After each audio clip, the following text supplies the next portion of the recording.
We would do the mobile home somewhere on this side of the camp. We got some water back there, small creek, and yeah.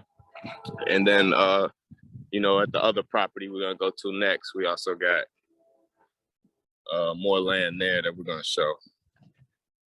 And approximately how many acres on this plot would be allocated to the mobile homes? About 20 acres. Wow.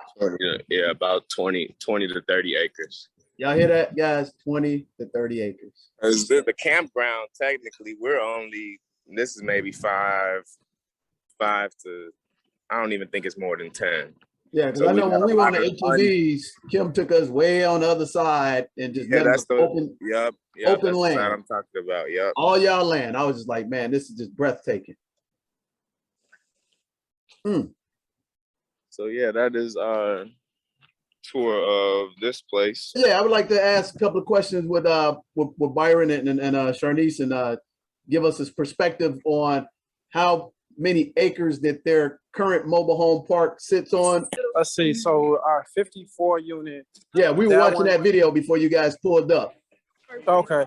Yeah. So that one is on actually 9 acres. 9 acres. Yep. And so yeah, definitely looking at this perspective wise. So tell us your professional opinion on what you're seeing right now with access to 20 acres. What can we do? Because you told us. Well, you told us what you told me about the developer that could give us a package. Remember?